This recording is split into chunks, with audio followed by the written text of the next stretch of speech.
So like that is a combination of all those feelings. And then what's really making me upset is that people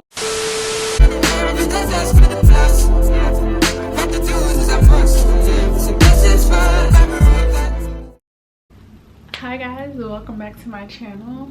As you can see, I'm not in normal Tish fashion on here. I look a mess. I don't feel the best.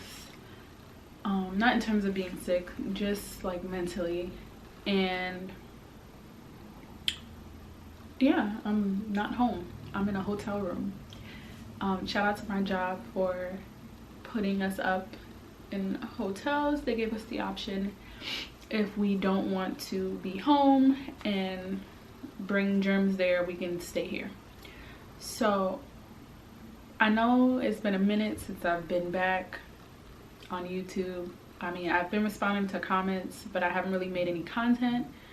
And honestly, it's because I'm lazy. I just call a spade a spade. I'm lazy. But I saw it fit. Hold on, let me fix this. I'm like actually gonna get comfortable.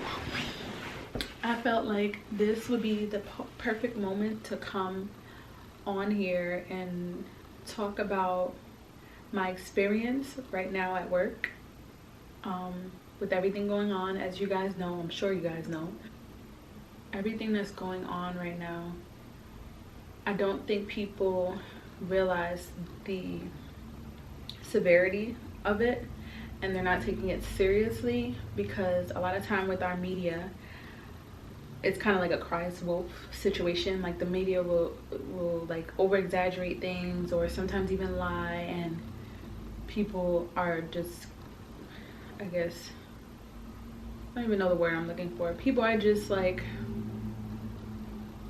so used to not believing what the media has to say. Like the media is looking at the bad guy.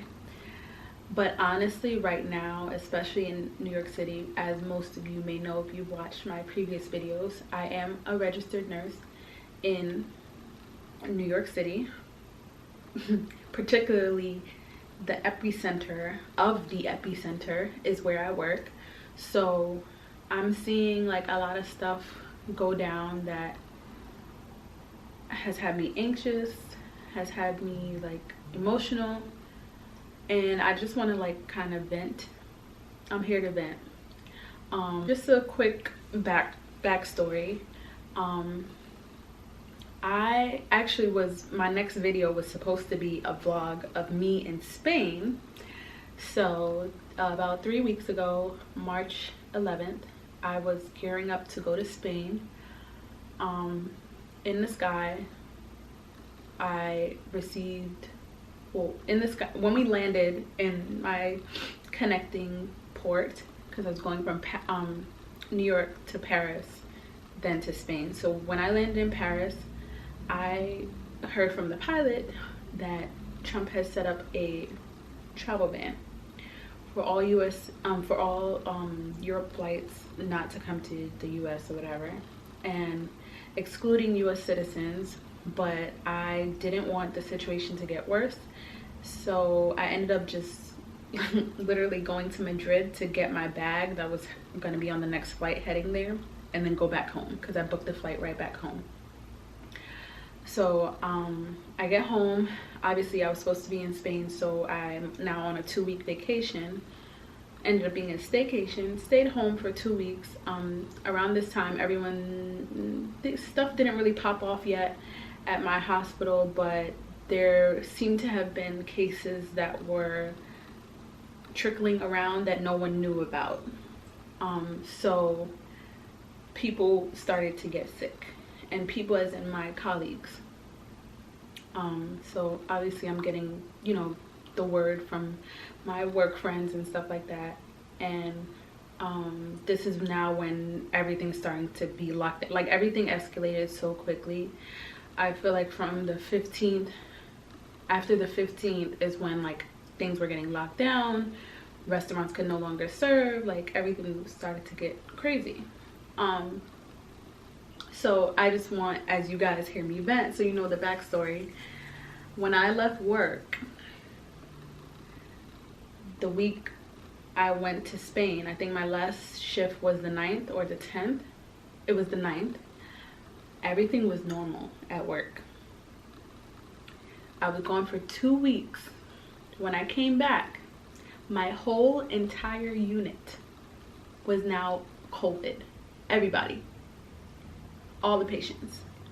So as I speak, I feel like I didn't really get to get that ease into it. It was just pretty much like, this is how it was, this is how it's gonna be now. And I feel like a lot of that has taken a toll on me emotionally. Whew.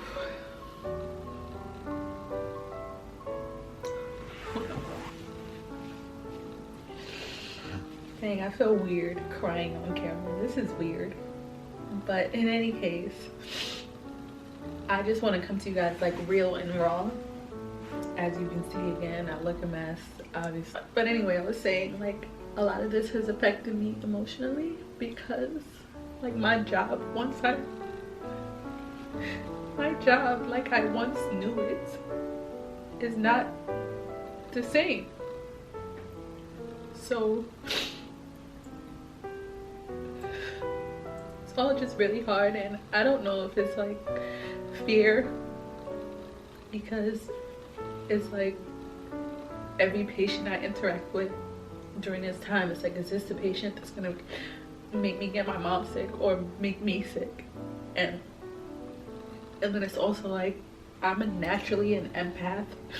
I'm not really into zodiacs, but I'm a Cancer by zodiac, and I feel like a lot of the characteristics that go with Cancers I can relate to. So I'm a natural empath, and working as a nurse in this time, being a natural empath has been it's been an emotional burden, because at work, first off, everything is hectic. Because the virus obviously was in our hospital before we were aware, a lot of people are sick. A lot of my coworkers are sick. So we're short. And now the ER has now opened up other units as an overflow for patients waiting for beds on the actual med surg or ICU or whatever floors. So now they need nurses to staff those units, and they're taking nurses from other units to go there. So everyone is short. So now we're short. We're having to deal with really sick patients that can decompensate at any moment. And then just the stress of, like, you know, like, you have a life on your hand. Obviously you want to do everything that you can to make sure that they make it through, but like, this virus is very angry. It's very like vicious, for lack of better adjectives. But so like, that is a combination of all those feelings. And then what's really making me upset is that people aren't taking it serious.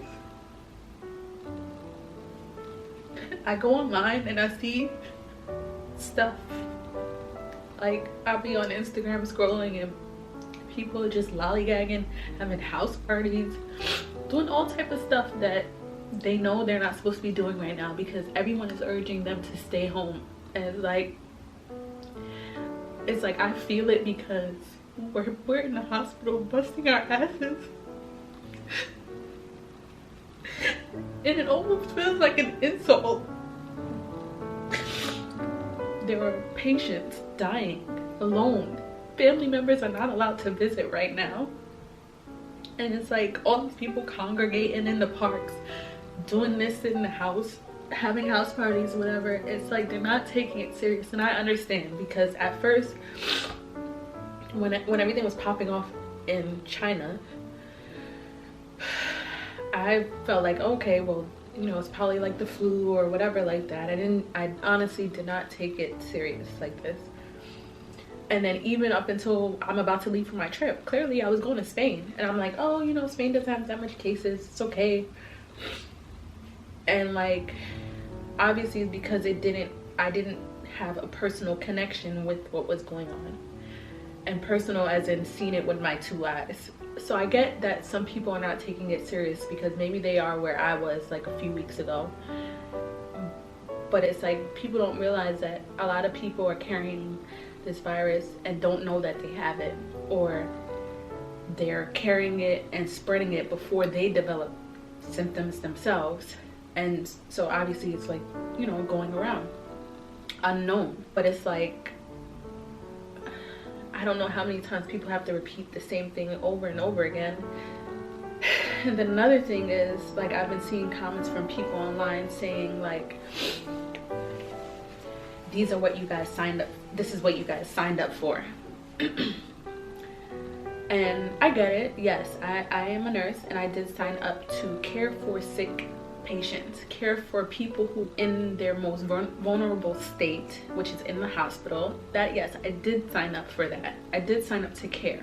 But what I did not sign up for was to risk my health, my family's health, and be in a position where I feel unsafe. So that's just me speaking on behalf of other nurses who may not be as fortunate as me right now, because yes, my hospital is short on PPE. However, we don't have it as bad as how I'm hearing other people having to reuse the same mask every day. We are given a new supply daily, but obviously it's not how it used to be, where it's like 1 mask per patient. Like, you just take off the N95 and, you know, toss it. Now we have to keep on the same mask the whole shift. But in any case, I'm grateful for that. But the logic that I want to share for the ones who say, oh, you signed up for this, blah, blah, blah, blah. Okay, yes.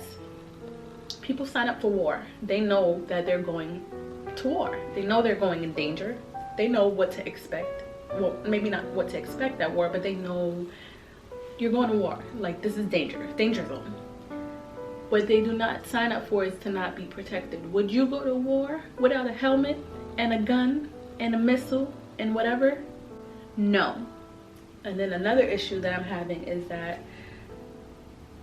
again, and this goes back to the credibility of the media, that they hold not much credibility at a time like this, because they pretty much cry wolf all the time, like I said, and people aren't taking them serious. So the other day, you know what, I'm just gonna put screenshots in the video. One of my co-workers, she sent me a post about the new ship that opened in New York at the port. Anyway, someone took it upon themselves to comment on it and say, yeah, I don't even remember what exactly she said, but I'm gonna put the screenshots in the video. And after I saw that, I was like highly annoyed. So I felt the need to inform her about what's going on at my hospital, someone who's working in the epicenter of the epicenter. So I, you know, proceeded to tell her everything, whatever, and she goes, as you can see, screenshots, whatever.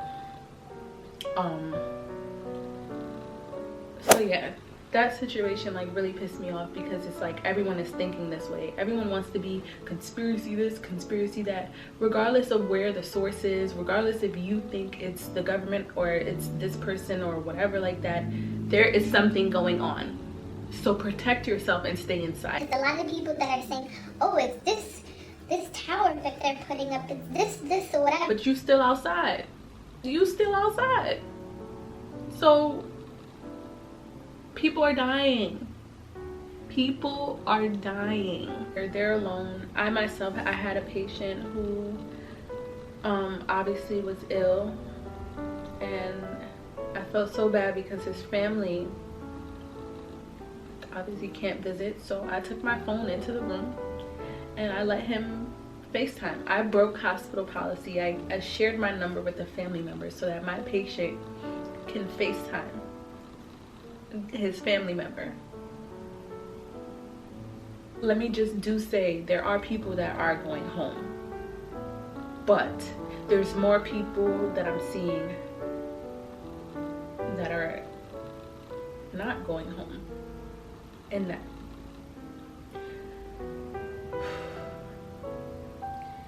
that's the sad part. That's the sad part. So yeah, basically my reason for this video was because I was getting a lot of questions from like friends and family members, and people just asking me, is it really that bad? Is it really what the news is making it seem? The last day I worked was Friday, and I heard 21 codes. 21. It was like back to back, back to back, back to back, back to back. And in my mind, I'm just thinking, damn, there's another one. Damn, there's another one.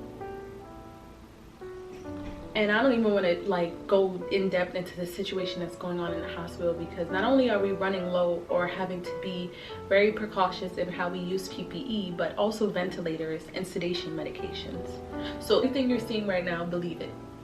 When it comes to the severity of what's going on in New York, believe it. The hospitals are packed. They're over full. You guys don't understand. Stay home, because it could be you that ends up going to the emergency room unable to breathe and unable to be saved because there's no more ventilators. It could be you who is asymptomatic or walking around and spreading it to everyone in your household because you want to go to Betty's house and have a birthday party or a quarantine party. I just feel like I just wanted to come on here and let you guys know, like, real me, real raw. Like, I done ugly cried just now. Listen, stay inside if you don't have to leave. And if you do leave, take precautions. Cover your nose and mouth. Wash your hands. If you're a nurse, or if you've been affected by this, or if you agree with anything that I've been saying in the video, comment down below. I want to hear your thoughts. Let's share it back and forth in the comments. I'm sorry that I'm not like jolly old me who normally comes on here all loud and everything, but this is just me venting and also documenting this journey. So guys, if you are a nurse, thank you for what you're doing wherever you are. If you're in school to be a nurse, thank you for picking this profession, because we need you right now. And if you just take an NCLEX and landed your first job, good luck. No, I'm just kidding. But seriously, I don't know, like, thank you. Make sure you like, comment, subscribe, obviously. And yeah, we're on the road to 1,000 subscribers. Let's do this. Bye guys, thank you for watching.